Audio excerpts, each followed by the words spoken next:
Midway, villainy. Hero coming through. Go for the eye, boo. Go for the eye. Yeah!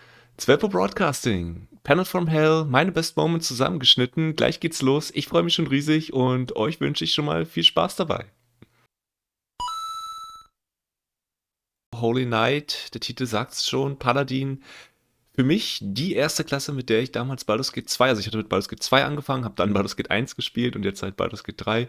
Und vor 20 Jahren hatte ich selbst mit dem Paladin angefangen als die Klasse. Das hatte eigentlich nur den Grund, weil ich gehört hatte vom Kumpel, dass der Paladin die krasseste Waffe im Spiel, also in Baldur's Gate 2 tragen konnte, den Krasomir +5, den man dann mit der Erweiterung nochmal auf einen +6 erweitern konnte.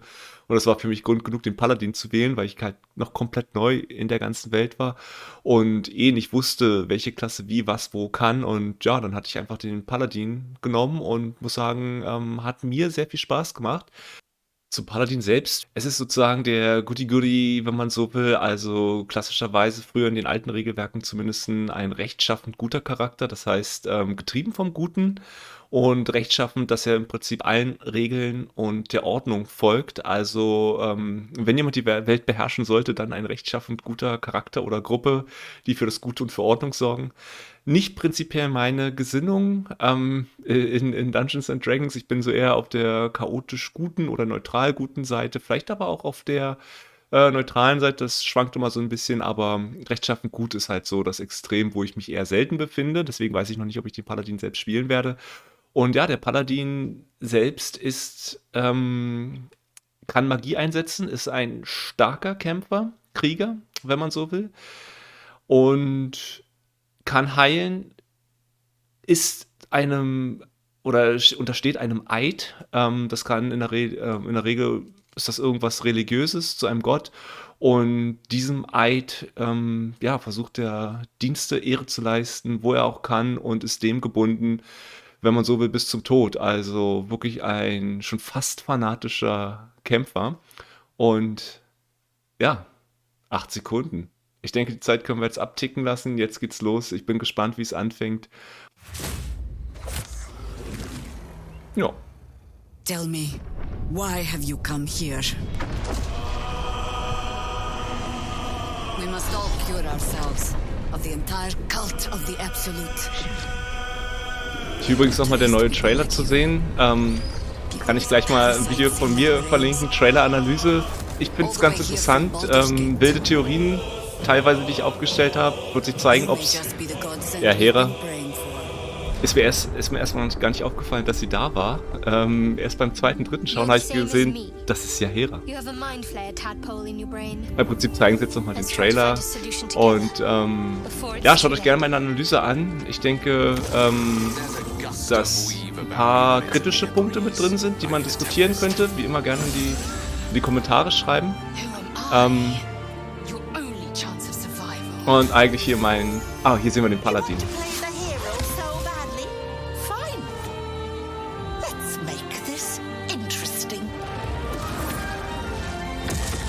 Hier sagen viele, das ist ein Asima. Ich bin der Meinung, das könnte ein Avarie sein, die geflügelten Elfen. Und der Hera Playable Character freue ich mich schon riesig drauf. Hier sieht man sie auch noch mal ein paar andere noch dazu. Neue Zauber, Barbarenklasse, haben wir alles gesehen. Also alle, die den Trailer gesehen haben, haben es gesehen.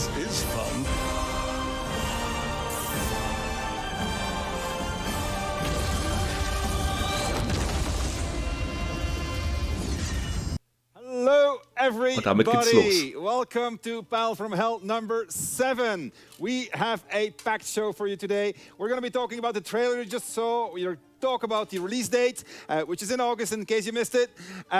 Next year, that is. We are going to talk about some of the features that you may not know about. We'll talk about patch 9, which is going to go live today. All right. Oh, magic mirror. Please put me in touch with Jeff Keeley. Jeff, can you hear me?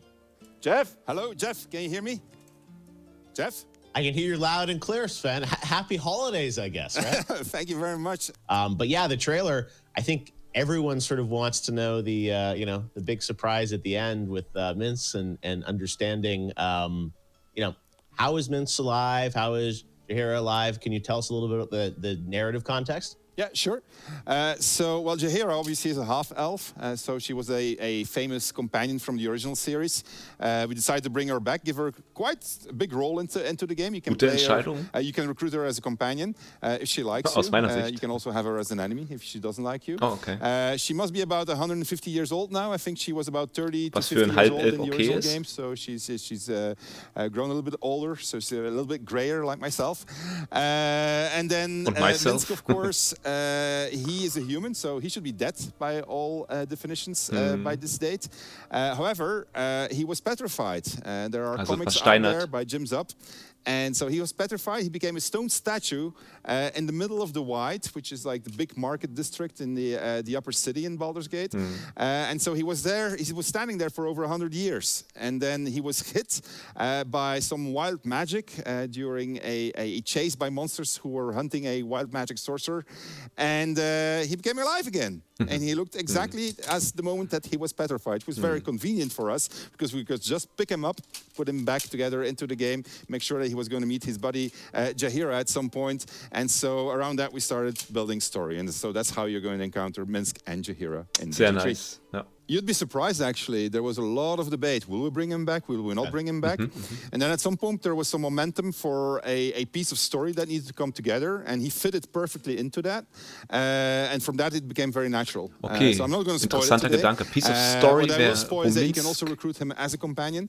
So both reinfindet. Jaheira and Minsk are recruitable Genau. as companions. Das noch mal. And you can also antagonize both of them, so they can both be going against you Okay, interessant. into the game. It's going to depend on the decisions that you're going to be taking when you're playing the game. Now, a lot of people have been asking all weekend. Der Story-Part the wird interessant, characters, wie the Minsk und voices, warum Minsk any eingeflochten wird. reveals or information on who's going to be voicing both characters?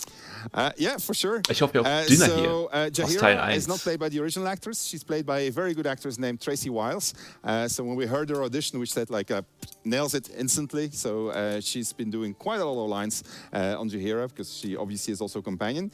And then for Minsk, it's still a little bit out in the open right now. We are looking for different actors. Actually, could you do your impersonation of Minsk? Just like go for the ice boo as a line. Just try it out. Go for the ice. What line should I do? Go for the ice boo. Go for the ice boo. Go for the Go ice. for the ice boo. What were we seeing there?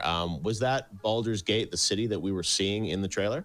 Yeah, that's what it looks like in the game. Yeah. We showed a sneak peek. That's not the entirety of the city that we showed. We're not going to talk too much about it right now because we will be showing off the city at a later stage. Okay, but the interessant. people in the know, Das the wird people cool. that know the lore, the people that read Descent into Avernus, which is like the prequel campaign to BG3, they will certainly recognize several buildings that were on display there. I've seen several fan videos, several Reddit threads where people actually nailed it, and then I saw some people that didn't nail it at all. So they'll discover it Ich hoffe, ich gehöre nicht what dazu. is what very, very, very soon. So this is going to be our last big update. We call it Patch 9. Ja, dachte ich mir schon, Patch so 10 in it, wird we're ein going to Full release a whole Release. bunch of things that the fans have been asking for. First and foremost, there's going to be the level 5 spells. So they've been asking for that for a long time. So we're going to give it to them today, actually. Patch 9 is going to launch just Krass. after Battle from Hell. We're going to demonstrate it first so the people know what they're getting. So level Also 5 Feuerball, in, Dungeons and Blitzstrahl Dragons is und the die ganzen moment where your Klassiker. class opens up. You start getting a strategy. You start being able to survive catastrophe. You get access to a whole bunch of cool actions and spells. So, for instance, fighters get an extra attack. Wizards get access to things like counter spell or lightning strike. You get to do animate death. The guys actually did a really good job on animate death. They got this really cool thing going on with zombies that can like cause the zombie apocalypse in the game. You get Wird access wahrscheinlich to zum Paladin Fireball. gut passen. Fireball Fireball, ich is sag's ja, Feuerball. a incredibly powerful spell.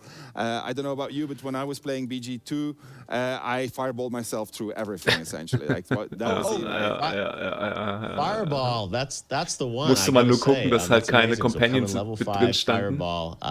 Yeah, I love Fireball. That's amazing. Yeah. So Wobei ich ihm das grad nicht so richtig what else do we have in abkaufe. addition?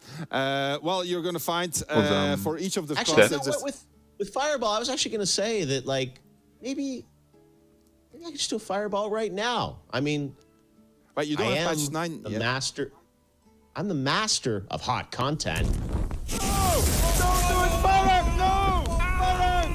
Das war kein I am the Fireball. master of flames. No, Jeff, don't do it!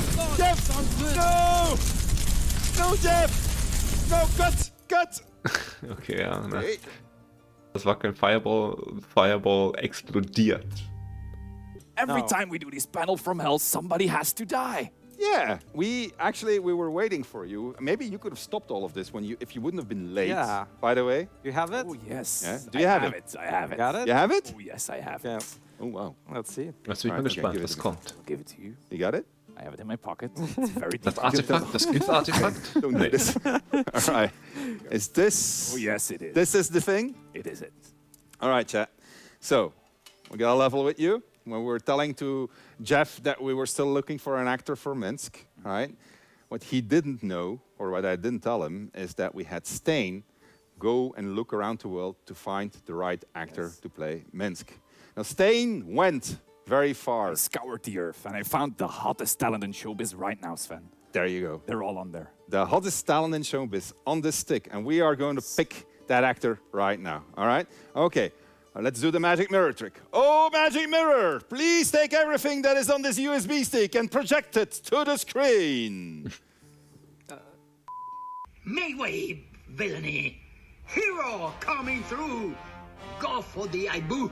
Go for the eye. Yeah! Okay, ja. Butt kicking for goodness. Macht das besser als die anderen beiden vorhin und als ich. I'm on to the tip. I'm bucking a hamster. Yeah. Oh, hi, Boo. Now listen here. You point, I punch. When the going ja. gets tough, hold my rodent. Trust me, it'll make all the difference. Go for the eyes, Boo. Ich finde, er passt nicht. Telling you, go for the eyes. Nee.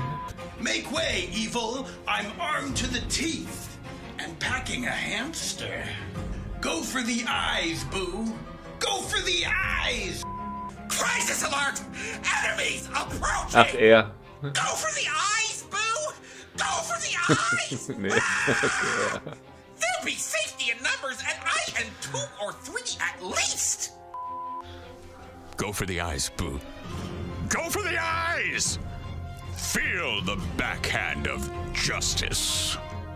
Fool me once, shame on you. Fool me twice, watch it. I'm huge.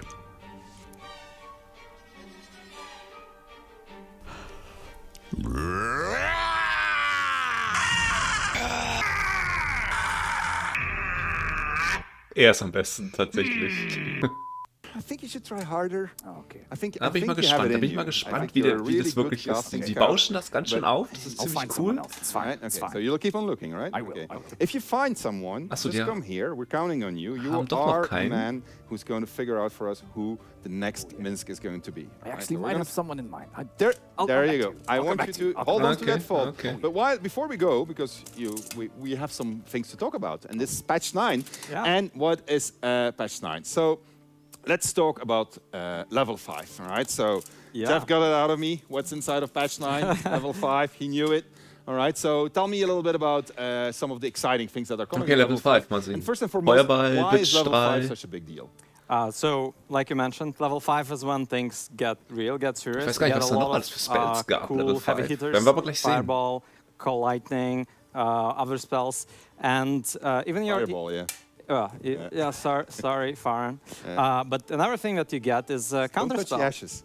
Counter That's spells. something Farron didn't have as counterspell. He did not have counterspell. No. Now counterspell, and I'm pretty sure Chad is going to be happy about this particular bit. I hope so. Counterspell requires us to implement a certain mechanic. Yes. So we've been damit hatte ich listening to mit Patrick drüber community gesprochen chatter in den about Kommentaren. reactions, what they want to see from it, and something that we're doing in the new patch is we're updating, we're improving. Schöne Grüße this an Patrick. system. Previously, you could only set reaction Mr. to trigger Patrick. automatically whenever conditions were correct, but now we will allow you to pause the Perfekt. game. Let's say somebody Perfekt. casts a spell and you have counterspell prepared, we will pause Das hatte the ich noch game, geschrieben, dass if you ich set als it in alter settings. Taktiker, dass diese And you'll be Mechanik able to ziemlich gut select, do you finden würde wanna und jetzt counterspell kommt this sie. spell, or do you want to hold on to your counterspell because maybe Jeff Keighley will call you and throw a fireball at you. So what Farang really should have done is set up his counterspell, said, ask me Ask. the counterspell. Yes. Keely does his fireball. Farang says, hop! Farang, what do you want to do? Do you want to stop this fireball? Or do you want to be,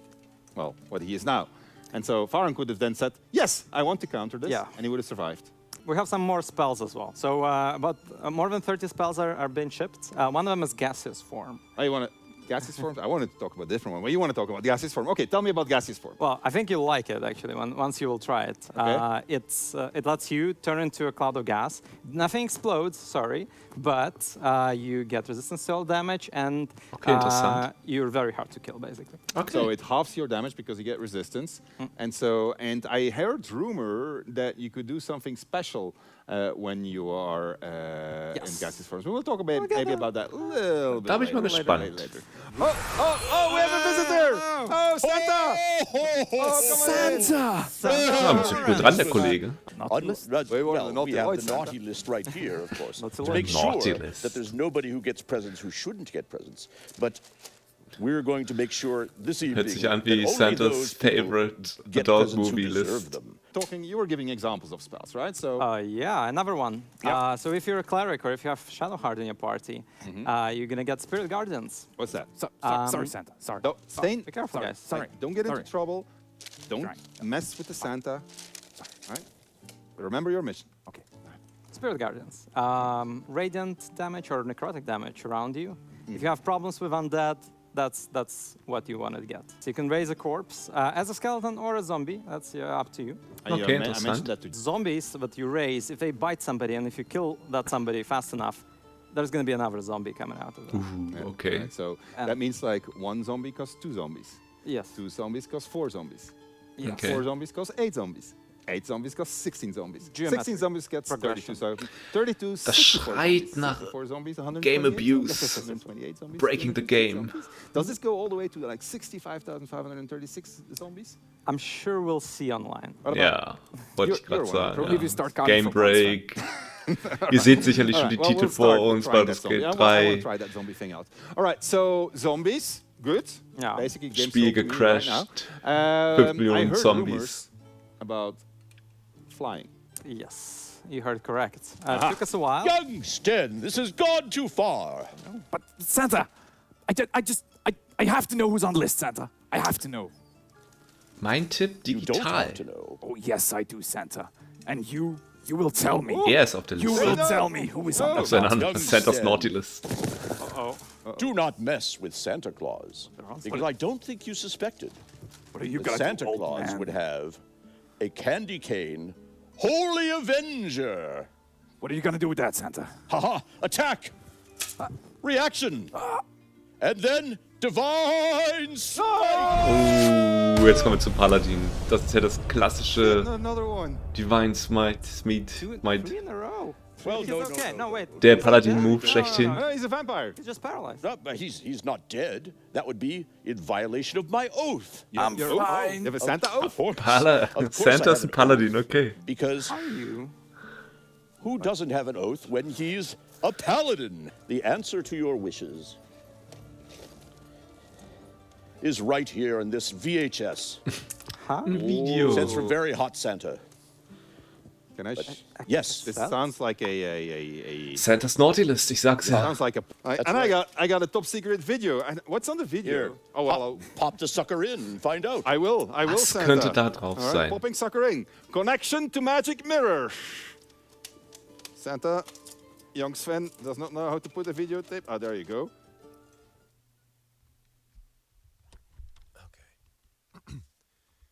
You point, I punch. Ah. Villainous face, meet virtuous fist. Why do we stop, my friend? There is evil somewhere with its small pants yet unsoiled. Go for the eyes, Boo! Boo speaks of much. Perhaps one day, you will be ready to listen. Oh, friends! My name is Matthew Mercer. I'm a voice actor for video games and cartoons, and, well, I get to voice Minsk in Baldur's Gate 3. Okay, nice. I have been playing the Baldur's Gate games since they came out, back in, God, almost 2 decades Same ago. here. Oh, God. I've played through the first two multiple times for all the different moral pathways you could take. I played through them all again multiple times when they came out on the iPad through Beamdog's conversion. I just love Baldur's Gate. And of all of them, Minsk has always been my favorite character. I'd be hard-pressed to not put him in my party until he eventually left because I was taking an evil route and would not stand for this unhappiness, evil way of doing things. So I was so blown away and honored and grateful that the folks at Larian asked me to pick up the torch and bring this character into the third installment. Wenn man das selbst gespielt hat, geliebt hat und dann Minsk sprechen kann. So much respect and love and a little bit of self-imposed pressure to bring Minsk the justice that we all know he deserves. So thank you so much for all of your support. I can't wait for you guys to play it. I can't wait for you to get him in his group. And no matter where we go, we know we are kicking butt. But not just any butt. Butt kicking for goodness. Oh man, das Minsk wird so obviously geil. is one of the legacy characters Also of Baldur's insgesamt Gate 3. dieses He's a very Spiel. important character, as is Jaheira. We've treated them with so a lot geil. of respect. We gave them a unique new storyline. We hope you're really going to enjoy it. You're going to discover what it is when you're playing the game, when it releases. You'll find that you can recruit Jaheira. You'll find that you can recruit Minsk. You'll find that they won't necessarily be your friends. They might actually be your enemies. As a matter of fact, things might go haywire instantly with Jaheira when you meet her. So it's all going to be up to your choices, and that is as it should be. We wanted to share with you a little video about the people that are behind the story of Baldur's Gate 3, behind all of those dialogue lines that you're seeing. What were their aspirations? What are they trying to do in honoring the legacy? What are they trying to bring to you in Baldur's Gate 3? So we'll have a little video of the writers, and while you're watching that, we'll set up to give you a demonstration of Patch 9 in action. I would say that when you're trying to revive characters that have canonical significance to players, and they're characters that people come in with a pre-existing relationship with, you kind of carry the weight of that relationship. It's a real challenge because you want to honor the past. You also want to make something that feels relevant to our game. We don't want to put Minsk in just to say, hey, Minsk's in our game. It's not ticking a box. Baldur's Gate 3 is a game honoring a whole generation of Infinity Engine games, several of which ask the player, am I the monster? Am I the bad guy? And there's always this darkness within you that you don't quite know or understand. I think what's really interesting about how that develops over the course dazu in of the dem game Videolink hier oben. is that you start with much more of a fundamental moral story of do you do the good thing or the evil thing, in the kind of do you save the lovely tieflings that you meet or do you decide not to. But the thing is that the further you go through the game, the less clear it is the choices between good and evil, and a lot of the times you're faced with, do I actually trust that the good people are good? Do I trust the evil people are evil? Autonomy, I think, is probably the key theme that we see throughout Acts 2 and 3. You kind of get it set up with the companion stories that you've seen in Act 1 so far, and throughout the rest of the story, we see something is pushing them in one direction. It's about how they can become free. There's a bunch of different things going on. One is how much control you have over your own body and your own mind. So this is implicit from the very beginning of the game, but also over your own fate. Now, as you move through the game and you start to level up and the stakes get bigger and bigger, and as you approach Baldur's Gate itself, the stakes get a lot bigger. And suddenly you're faced with a very interesting question, which is, of all the people you know, who wants control and what do they want control of? So once you get these higher stakes and you're looking at people and saying, what is it you want? What do you want to control? How do you want to control it? What do you want to do with it once you control it? Then you start asking, and can I trust you? So if you're in a position where you have a lot of people all with their hands reaching toward absolute power, maybe you need to say, who do I trust to have that control? And those are cool moments too. As well as having autonomy being a key theme, we try to let the player do as much stuff as possible and make sure all our characters can react to it. So we're both having autonomy as a theme, the concept itself, but also like kind of matches that in play, which is fun. At the moment, I'm staring down the barrel of a dialogue that has about 700 to 800 lines in it that only really takes the player 4 clicks to get through. And that is because those 700 or 800 lines cover all the ways you could have ended up there, Das ist so all the krass, das ist states you so could have been in krass. when you ended up there. It reflects the journey that you took to get there, and all of that is stuff that we have to kind of hold in our heads and try Ja. and figure out a way to give you Das ist heftig. a meaningful experience. Einer der There is Gründe, some warum das Spiel bifurcation and alles change sprengen in the wird. romance storylines depending on choices that the player has made, depending on ways that you've treated them in their storyline. You can see different romance scenes when you're replaying war the doch mit game Thara, for oder? several of the characters, or romance scenes Mr. Patrick. will change in tone depending on the way that you've treated them. You go from more a ragtag group who have to stick together to solve this problem they all have, to people who want to be together. And they have to realize that the only people that they really have and the only people that they can trust is each other, and that those bonds actually mean a great deal. And also, they need to realize that maybe, just maybe, they have enough time before seromorphosis kicks in and they all become illithids, that they will be able to fall in love before the end. I mean, the only thing I can reference is DOS 2, but when I was playing that, I remember getting to the end and feeling like I couldn't bear to lose any of them. And I think that's what people will feel for these guys at the end. People in your Sehr party nice. are going to have Sehr cool. different relationships with each other, but they're also going to have those different levels of control over their own lives. Some of them may be beholden to you, some of them may be antagonistic towards you. But the question of how much the game changes depending on your choices, when you reach Baldur's Gate, and you will reach Baldur's Gate very soon, when you reach Baldur's Gate, the people who are in the city, the people you'll encounter there, depends on choices you've already made. It's a very genau, suspicious ja. city. It's a city at risk and under threat, and its populace feel that way.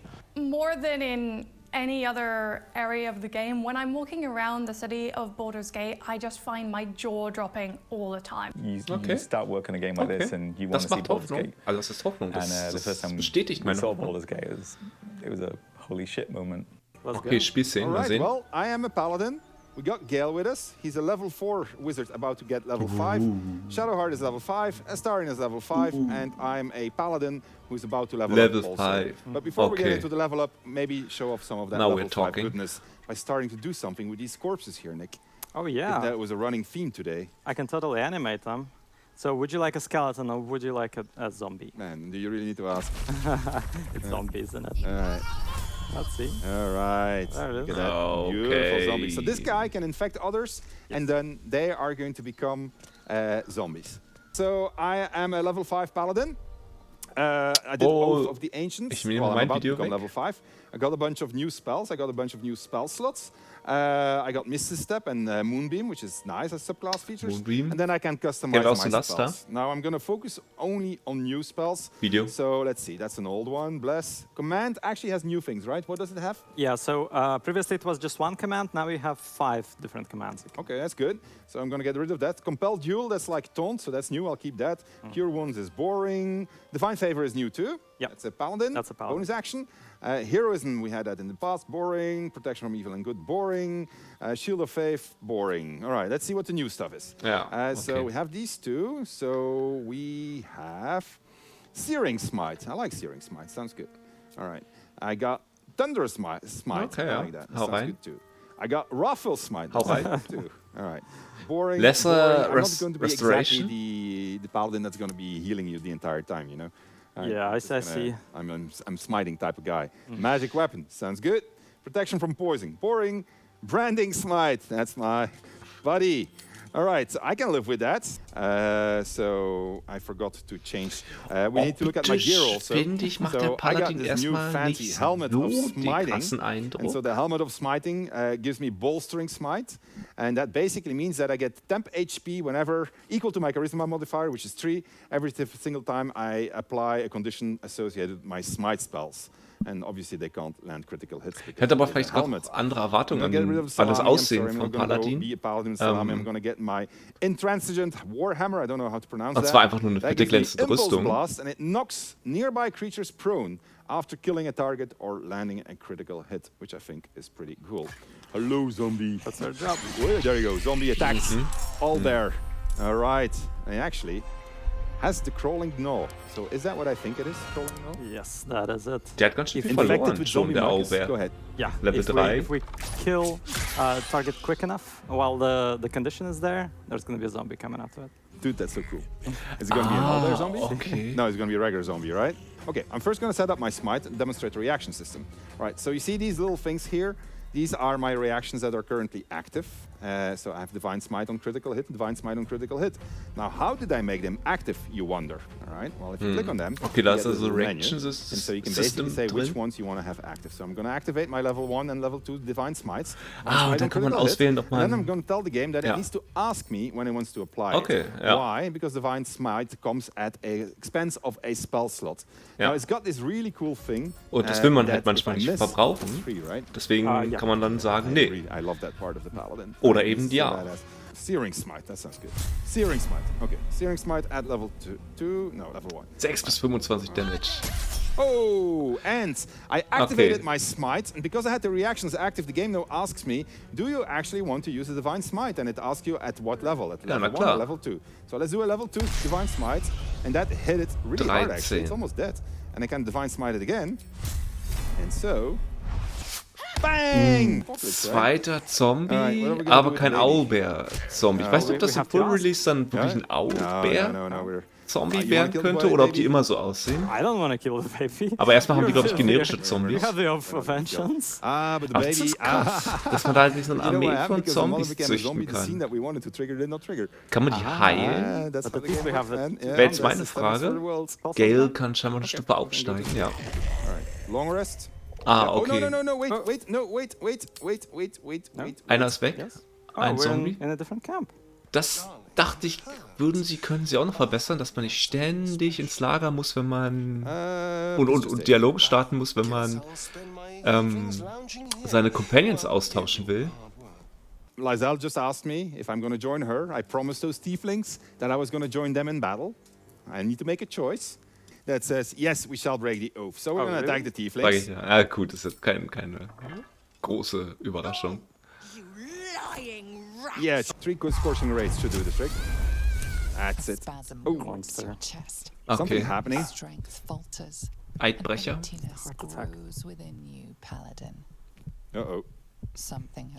Uh-oh. Okay. Wie man...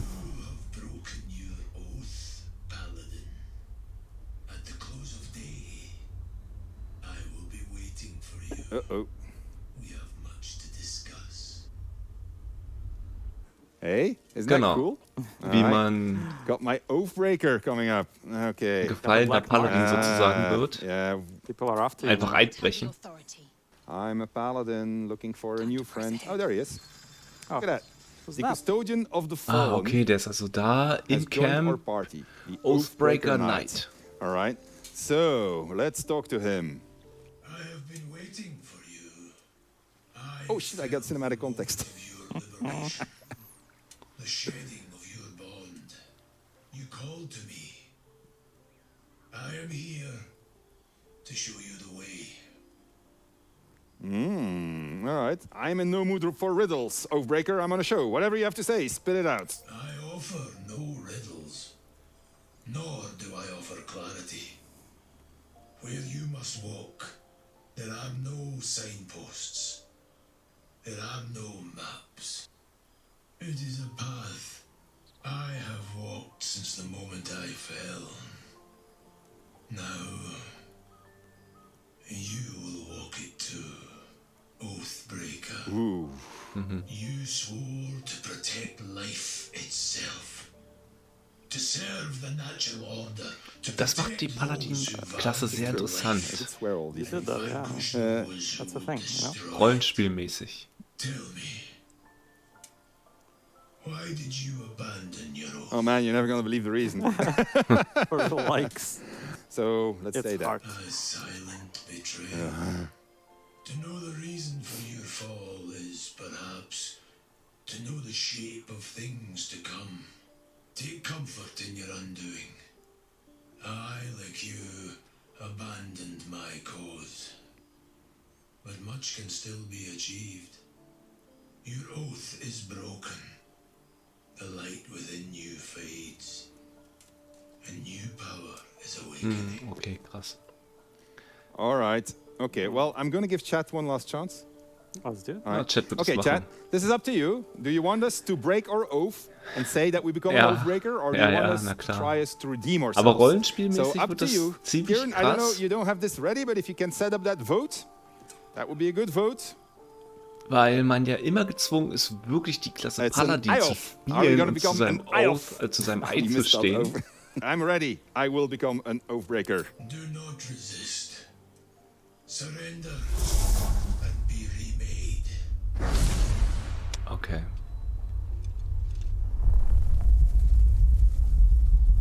Born of a vital source. Am I going to be a midget oathbreaker? Powers can be used for good. You're ant-sized Eidbrecher. Yeah. Squirrel-sized.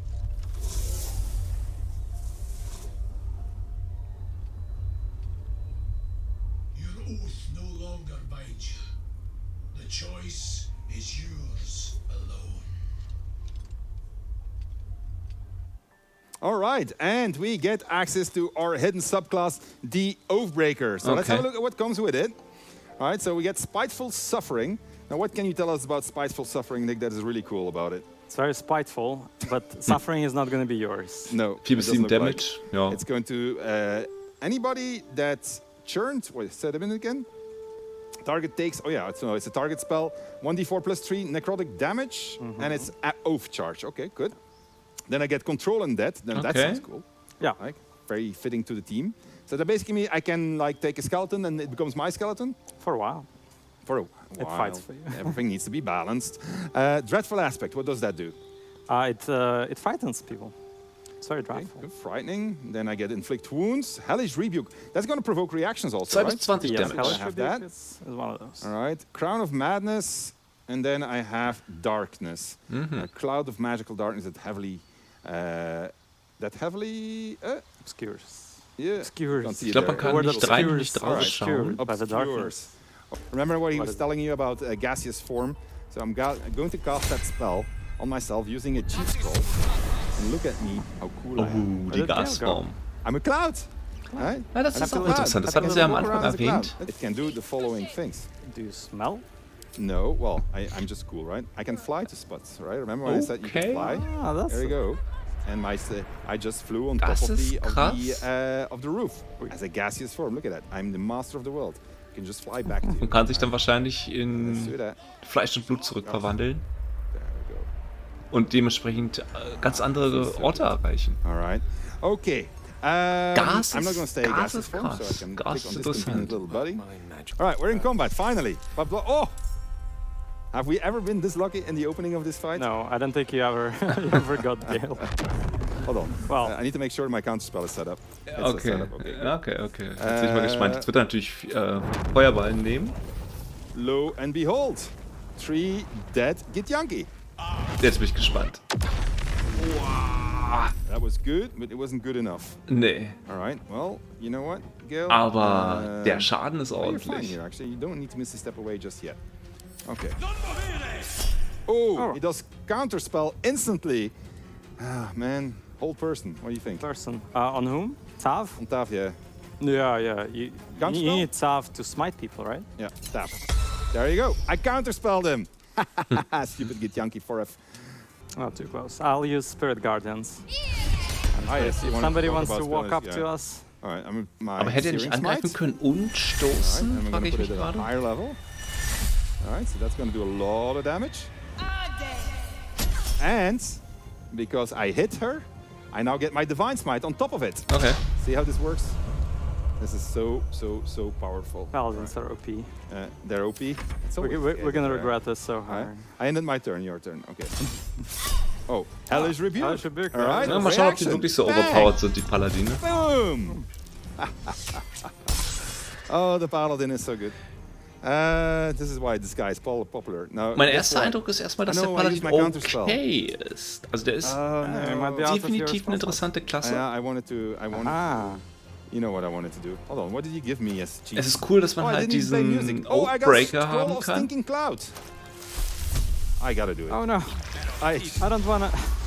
Mit den Smites, ja, das sind halt alles Smites. Die sind zwar unterschiedlich, aber same but different, wenn man so will. You're in a great place. Yeah, I'm doing great. Well, unless you get shot. Muss man mal, also ich werde das jetzt auch dann auf jeden Fall spielen. How can they survive? Und ich glaube, das muss man mal spielen, um wirklich alles herauszufinden. Ist natürlich cool mit den Reaction Systems, die neuen Zauber und so weiter. But fair not. Thunderous Smite. No, I don't need that on this guy. This one is gonna die. Die.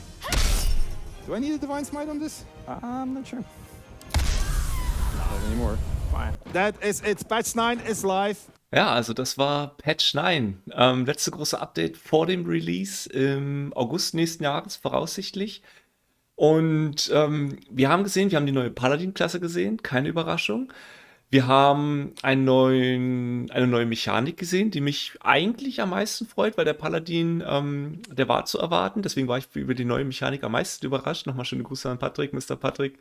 Wir hatten in den Kommentaren drüber gesprochen, und zwar, dass man ein Reaction-System hat, was man dann halt auch im Kampf live auswählen kann, dass man sagt, okay, jetzt möchte ich eine bestimmte Reaction benutzen oder eben nicht. Hat natürlich den Vorteil, wenn man eine Reaction sich aufsparen will, weil es halt im Prinzip eine Aktion verbraucht und so weiter, dass man sagen kann, nein, ich spare mir das für später aus, oder man sagt, okay, ich möchte das jetzt in dem Fall benutzen oder nicht. Vorher lief das mehr oder weniger automatisch ab, und finde ich eine coole neue Änderung, weil ich habe da gern die Auswahl, und da es rundenbasiert abläuft. Es gab den Einwand von Mr. Patrick, dass es natürlich das Kampfgeschehen ein bisschen langsamer macht. Kann an einigen Stellen sein. Was ich jetzt nicht mitbekommen habe, ob man das halt automatisch auch auswählen kann, ob man das halt auswählen kann oder nicht. Komplett. Also wir haben ja gesehen, man kann einzelne Sachen auswählen, und klar, dann wählt man einfach alle ab. Also man hat im Prinzip dann im Endeffekt doch die Möglichkeit zu sagen, ja, frag mich einfach nicht, mach. Also das finde ich halt cool. Die Kämpfe können weiterhin flüssig gestaltet werden, oder eben für Taktiker oder die doch noch tiefer reingehen wollen, ein bisschen Schritt wie ich, kann man das dann halt auswählen. Also fand ich sehr spannend. Dann der Paladin, die Klasse an sich. Wir haben die ganzen Smites gesehen. Wir haben auch gesehen, dass man Tote sozusagen zu Zombies oder wieder auferstehen lassen kann, die sich dann sozusagen vervielfältigen können. Also ein Zombie kann einen weiteren hochheben, 2 können dann 4 und so weiter. Also da werden wir bestimmt noch einige Videos. Ich werde das wahrscheinlich nicht machen, aber da wird es wahrscheinlich noch einige Videos geben online, wo Leute das Spiel crashen wollen, indem sie halt einfach unzählige Untote, können wir uns schon freuen, werden wir wahrscheinlich die Tage sogar schon gleich sehen, Untote holen. Und genau, dann ansonsten haben wir noch Zauber gesehen. Am Ende jetzt die stinkende Wolke. Wir haben den Feuerball gesehen, den Lightning kennen wir aus dem Trailer schon, und verschiedene Spells. Interessant auch beim Paladin vielleicht noch zu erwähnen, bevor wir jetzt, also Spells, denke ich, ja, das wird man sich im Game angucken. Ich werde die natürlich auch durchgehen, wenn ich spiele. Und ansonsten zur Paladin-Klasse, die versteckte, die Hidden Subclass sozusagen, der Oathbreaker. Finde ich auch ganz spannend, rollenspieltechnisch, wie gesagt, ziemlich gut gemacht, weil man dann im Prinzip wirklich den Paladin ausspielen muss und immer zu seinem Eid stehen muss. Also man spielt am Ende wirklich den Paladin, und wenn nicht, dann wird man ein Oathbreaker. Ob man das will, ist eine andere Frage. Ich würde es wahrscheinlich nicht wollen, wenn ich ernsthaft einen Paladin spiele, oder eben darauf abziele, einen Oathbreaker zu spielen, wäre dann eine andere Sache natürlich. Also das waren auf jeden Fall die positiven Punkte. Viele coole neue Sachen. Und was mich auf der, sag ich mal, eher so ein bisschen negativ, hört sich immer so negativ an, aber was mich auf der anderen Seite so ein bisschen zurücklässt, allein lässt, sage ich mal, ist, es wurde keine neue Rasse gezeigt. Also ich hatte gehofft, dass man vielleicht den Halborg sieht. Anfangs dachte ich, okay, der Dragonborn wird kommen, aber von der Theorie war ich auch schnell weg. Also ich hätte jetzt wirklich gedacht, der Halborg wird noch vorgestellt. Ich bin irgendwie davon ausgegangen. Ist wahrscheinlich meine eigene Schuld sozusagen, dass ich mich jetzt da so ein bisschen alleingelassen fühle, weil ich es erwartet hatte, und ja, Erwartung mit Erwartung ist ja immer so eine Sache. Der kam nicht, und den Paladin an sich hatte ich mir zum Beispiel auch optisch anders vorgestellt, einfach mit einer krass glänzenden Rüstung. Hier war jetzt mehr so Stoff zu sehen. Passt optisch trotzdem zum Paladin, keine Frage. Ist jetzt auch eher ein kleinerer Punkt. Und ansonsten, klar, verschiedene Paladin-Zauber hatte man gesehen und sehr, sehr viele Smites. Und ich fand den Paladin gut, aber nicht überzeugend, im Sinne, dass ich werde ihn jetzt spielen, klar, vor Full Release, aber ich werde ihn wahrscheinlich nicht im Full-Release spielen. Also es wird nicht meine Hauptklasse werden. Einfach weil ich den Paladin jetzt nicht übermäßig spannend fand. Er wurde als overpowered dargestellt, beziehungsweise kurz genannt, OP. Ist dann aber in dem Kampf selbst gestorben, deswegen Fragezeichen hinter dem Overpowered. Sicherlich kann man den auch bauen, dass er overpowered wird. Und ja, also viele Smites, einige Zauber und eine solide, aber nicht überragende Klasse. Und an der Stelle, sorry an alle Paladin-Fans, das war jetzt mein erster Eindruck, direkt aus dem Panel from Hell gezogen. Und ja, ich denke, sie wollen sich halt viel für die Full-Release noch aufheben. Jetzt hatte ich den Halborg angesprochen, beziehungsweise dass keine Rasse weiter vorgestellt würde. Ich denke, sie wollen natürlich, ja, nicht alle Asse jetzt raushauen, ist klar. Ein bisschen enttäuschend, enttäuschend hört sich auch wieder so negativ an, aber es wurde jetzt auch kein Wort darüber verloren, ob man vielleicht als, wenn man jetzt Early Access gekauft hat, so wie ich, und alle, die sich die Collectors Edition kaufen, oder viele, alle ist natürlich übertrieben, aber viele, die sich die Collectors Edition kaufen, haben zu einer gewissen Wahrscheinlichkeit sich auch den Early Access gekauft. Das heißt, sie kaufen sich das Spiel zweimal. Macht natürlich Sinn, war auch ein Kommentar, dass man natürlich die Collectors Edition komplett mit Spiel bekommt, ist klar. Cool wäre gewesen, wenn man vielleicht keinen digitalen Key oder sowas bekommen hätte, sondern vielleicht noch einen extra Baldur's Gate USB-Stick, also einen physischen USB-Stick, wo dann vielleicht eine Installationsdatei drauf gewesen wäre oder sonstiges, keine Ahnung, nochmal digitale Inhalte halt. Hatte man zum Beispiel bei der Fire Emblem Three Houses Collectors Edition mit dabei, wo zum Beispiel auch der Soundtrack mit drauf war. Wäre auch eine Idee gewesen für ein USB, also für Inhalte eines USB-Sticks für die Collectors Edition. Aber es wurde kein Wort darüber verloren, ob man jetzt beispielsweise in irgendeiner Form das doppelt bezahlte Spiel reklamieren kann. Ich werde es nicht erwarten, wird wahrscheinlich nicht passieren, haben sie jetzt auch nicht so gesagt. Ist wahrscheinlich auch schwierig, weil man hat eine dritte Partei dann mit drin, mit Steam. Das wird alles wahrscheinlich kompliziert und am Ende ist das natürlich auch Cash für Larian, was ich denen gönne. Also ich will mich da jetzt auch gar nicht zu sehr beschweren. Ich würde fast sagen, ich zahle das fast gerne doppelt. Ich meine, die bringen so ein überragendes, krasses Spiel raus. So, für alte und für neue Fans, die es noch werden wollen. Deswegen stört mich das jetzt nicht zu sehr, aber ist halt so ein kleiner, es hat halt einfach einen bitteren Beigeschmack. Und was dabei belassen. Genau. Insgesamt aber coole Session, kurz vor Weihnachten. Ich denke, die freie Zeit über Weihnachten, wenn man dann frei hat, ich drücke euch da die Daumen, ob jetzt, keine Ahnung, irgendwelche Semesterferien anstehen, vielleicht sogar Schulferien. Ich kenn mein Publikum in dem Sinne noch nicht. Der Kanal Zauber Broadcasting ist ja noch recht neu, aber von dem, was ich so gesehen habe, ist arbeiten auch viele und hoffe, dass natürlich ihr Leute, die alle arbeitet und schuftet, über die Weihnachtsfeiertage ein bisschen frei habt und dementsprechend Baldur's Gate 3 genießen könnt, so wie ich. Und ja, also ich werde eintauchen ins Spiel, schauen, wie die Mechaniken sind und wir sehen uns an der Schwertküste. Euch bis dahin Safe Travels, kommt gut durch die Zeit, viel Spaß bei Patch 9, bis bald, Zauber Broadcasting.